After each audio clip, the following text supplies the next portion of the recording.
Hello everyone, ये question जो हम करने जा रहे हैं वो जेई एडवांस 2023 का क्वेश्चन है और थर्मोडायनेमिक्स का क्वेश्चन है। बिल्कुल प्यारा सा क्वेश्चन है, छोटा क्वेश्चन है।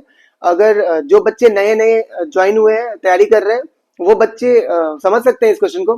थर्मोडायनेमिक्स अगर आपने थोड़ा भी पढ़ा है तो आपको क्लियर है, अगर थोड़े बहुत फॉर्मूला अगर आपने पढ़ रखा है तो आप क्वेश्चन एक बार डिक्टेट कर देता हूं मैं। एक क्लोज कंटेनर है जिसमें मोनो एटॉमिक और डाई एटॉमिक दोनों ही गैस भरे हुए हैं, करेक्ट।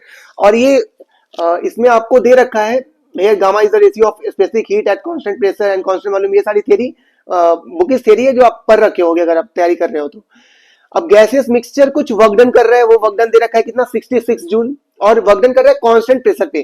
कांस्टेंट प्रेशर पे वर्क डन जब निकालते हैं तो वर्क डन का फॉर्मूला क्या होता है, इन आर डेल्टा टी या पी डेल्टा वी भी होता है, उसको आप कन्वर्ट करोगे तो एन आर डेल्टा टी आता है, कांस्टेंट प्रेशर है, ठीक है। तो जस्ट इसमें आपको निकालना है कि इंटरनल एनर्जी जो मिक्सचर का आ रहा है, तो मिक्सचर में आप सबसे पहले इंटरनल एनर्जी का फॉर्मूला लगाओ। अगर इंटरनल एनर्जी आपने पढ़ रखा होगा, इंटरनल एनर्जी अगर आपने ठीक से पढ़ा होगा, पिन कहाँ गया, इंटरनल एनर्जी अगर आपने पढ़ रखा होगा तो डेल्टा यू का एक ही फॉर्मूला होता है इंटरनल एनर्जी का, एन सीवी डेल्टा टी। इसके अलावा कोई फॉर्मूला नहीं होता है, बस यही फॉर्मूला, यही हमें प्रॉपर्ली अप्लाई करना है, ठीक है। बस ध्यान ये रखना है कि पहले जब हम सॉल्व करते थे एक सिंगल गैस होता था, यहाँ डबल गैस है, तो सीबी ऑफ मिक्सचर हमें निकालना पड़ेगा। तो और सीबी का एक और फॉर्मूला होता है। सीबी का फॉर्मूला क्या होता है बताइए। सीबी का फॉर्मूला होता है आपका FR/2, आप पढ़ रखे होगे, FR/2। F degree of freedom है। एक है आपका मोनो एटॉमिक गैस, तो उसके लिए आप डिग्री ऑफ फ्रीडम डालोगे तो 3 डालोगे, और फिर एक है डाई एटॉमिक गैस, फिर उसके लिए 5 डालोगे।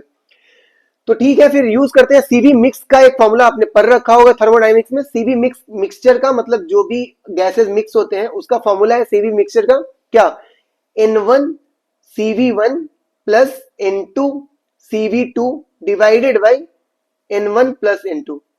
ये प्यारा सा फॉर्मूला है, ये अगर आप पढ़ रखे होगे तो फिर इजीली सॉल्व कर सकते हो इस क्वेश्चन में, और कुछ नहीं है, इससे ज्यादा कुछ दिमाग लगाना ही नहीं है। और वर्कडन का एक फॉर्मूला आपको पता है, वर्कडन का एक फॉर्मूला यहाँ लिख देता हूँ, W is equal to N R delta T. ये कांस्टेंट प्रेशर पे जब गैस वर्क करती है, पी डेल्टा वी से आप सॉल्व करोगे तो यहाँ तक पहुंचोगे, ठीक है। फिर पहले सबसे पहले सीवी मिक्सचर निकालते हैं।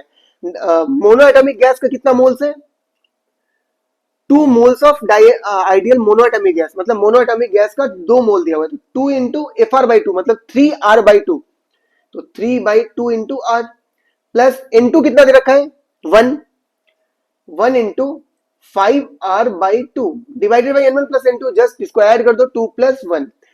तो इसको जब आप सॉल्व करोगे तो आप पहुंचोगे यहाँ पे 11/6R पे। इजी है, आप करके देख लेना, वो दिख भी रहा है, 2 कटने वाला है और आसानी से सॉल्व हो जाएगा। 11/6R पे आप पहुंचोगे, ठीक है। अब आप वर्कडन का जब फॉर्मूला यूज करोगे तो एन आर डेल्टा टी, वो वर्कडन का वैल्यू ऑलरेडी दे रखा है। एन आर डेल्टा टी का कितना वैल्यू दे रखा है, 66 जूल। ये क्वेश्चन में डेटा गिवन है, उसको बस आपको स्मार्टली यूटिलाइज करना है। चलो ठीक है, अब डेल्टा यू जब आप निकालोगे, डेल्टा यू निकालोगे N CV delta T, correct. यहाँ एन आर डेल्टा टी जो है, एन आर डेल्टा टी जो 66 जूल है, ये डेटा का यूज पड़ेगा आपको यहाँ पे। अब सीबी को आप कन्वर्ट करोगे, FR/2 वाला फॉर्मूला जब लगाते हैं तो फिर सीबी को आप चेंज कर दो। फिर यहाँ पे सीबी, वैसे सीबी मिक्सचर हम निकाल चुके हैं ऑलरेडी, यहाँ अलग अलग गैसेस है तो सीबी मिक्स हम निकाल चुके हैं। तो एन आप लिख दो यहाँ पे, सीवी लिख दो 11/6R, डेल्टा टी अपनी जगह पे है डेल्टा टी। इसको थोड़ा सा मैथ्स में आप आसानी से यहाँ अरेंज कर लो, 11/6 N R delta T. N R delta T की वैल्यू दी हुई है ऊपर में डेटा में 66 जूल, 66 दिया हुआ है ना, बस उसको आप अप्लाई कर लो, 11/6 into 66। It was a doable question, जब आप करोगे तो 11 टाइम कटेगा और 121 जूल इसका आंसर आएगा डेल्टा यू का। मतलब उनके मिक्सचर का क्या इंटरनल एनर्जी होगा, इसका ये आंसर आएगा। इट वाज इजी क्वेश्चन, आप कर सकते थे इसको। Thank you.